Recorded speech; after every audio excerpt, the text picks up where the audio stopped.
Hello, everybody. Scott Golden here with the Golden Opportunities Coaching YouTube channel. We've got over 370 audios for you to check out. Hopeful that you are doing that and that they are useful to you. If there's a subject you'd like to see us cover at some point, please feel free to reach out. And we can do that usually within a couple of days. Also, please subscribe if you haven't already. Like, comment, share, do all that stuff. We want to really be of benefit to our world, what with COVID and all the challenges going on for people financially, emotionally. I know I'm digging out of some challenges due to when I was in medical care and all of the debts associated with that. So I know a lot of people are struggling, and hopefully we can help everybody kind of get along. The more committed we are to helping each other, the better the world can be. And so this audio is a little bit different than we normally do.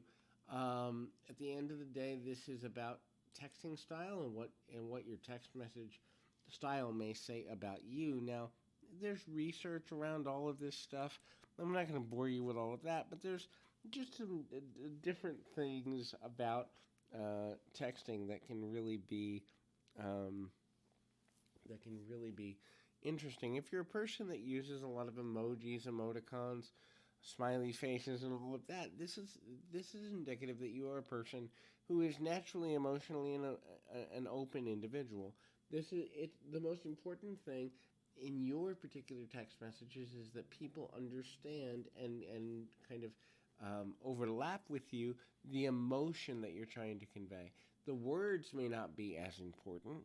The syntax and the way that things are structured and the being overly wordy might be not what you're about, but the idea that you share commonality with other people understanding how you feel and then showing empathy if you're trying to relate how you feel toward them can be a great way. This is especially true for younger people or people who are maybe high level empaths, individuals with high emotional sensitivity, highly sensitive people. They're going to use these emoticons as a way to kind of cut words down and use visual imagery as a way to connect.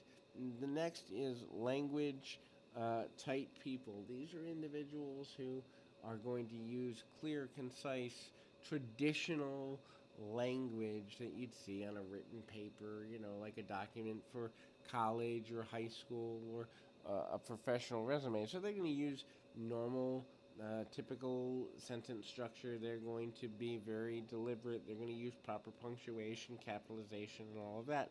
These are language rigid people, and they're going to be concerned about grammar. These individuals want to know that there's no way to misunderstand, or there's less of a way to misunderstand what you um, what you are meaning or intending, but also they want to be seen as credible. And so, for these people who are very rigid and rules following, they may carry that over into how they text. This can often make the conversations a little more dry and a little more tense if a person doesn't necessarily communicate in that way.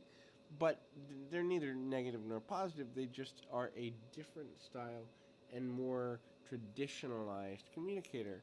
The next is the person who sends a flood of messages. Now, these are people who are going to send short messages, maybe a sentence, maybe a phrase or several phrases in quick succession. So 30 seconds, a minute, 5 minutes, whatever have you.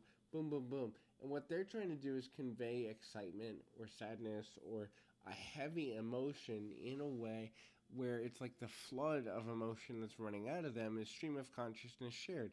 These are individuals who may be having a hard time or be really excited. So the emotion that they are feeling, whatever they're trying to express, and the language that's used to trying to express, is probably turned up somewhere between a 7, 8, 9, 10 for them. They're feeling the emotion, the sadness, the anger, the happiness, the joy, the excitement, whatever have you, at a very high intense level. And so the flood and frequency of text message is a way to show that.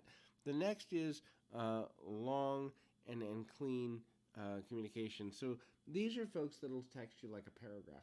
They'll send you a message. And I have some clients that do this when I work with folks who are, and these are individuals who are very particular about being heard and understood.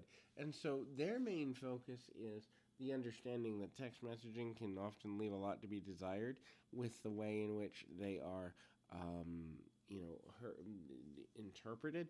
And so a lot of emotion is lost when we only use a few words or phraseology. And so what happens is the opposite is being very deliberate and drawn out. And so these are individuals that are more interested with making sure that everyone has the full picture in completion than they are necessarily communicating quickly or even efficiently in some cases. The last is a person who's overly direct. These are people who use one or two words, yes, no, maybe, later, whatever, in order to communicate. Now, these are individuals who more value in person communication, and they understand that the original intent of text is short and concise. We in society, current day, especially in Western society, have become so much more, um, I guess I would say, intentional about using technology to be a main source of communication, which was not the intention 25 years ago or 20 years ago, probably 25 now. When text messaging first came out, it was meant to be short and concise and direct. And so these folks understand the value of different forms of communication that are much more verbal, much more face to face and emotional, and so they only respond with to text messages with as short and concise a communication as possible. They realize it's a last ditch form of communication. It can be extremely difficult if you have two people that communicate different ways, because people can misunderstand each other or get ill intent where there isn't meant to be any. Anyway, I hope this has been helpful to you. We are going to add more content in the days and weeks and months to come. If there's a topic you'd like to see covered, please feel free to reach out. Until next time, keep your feet on the ground, your mind in the moment. Until next time, everybody.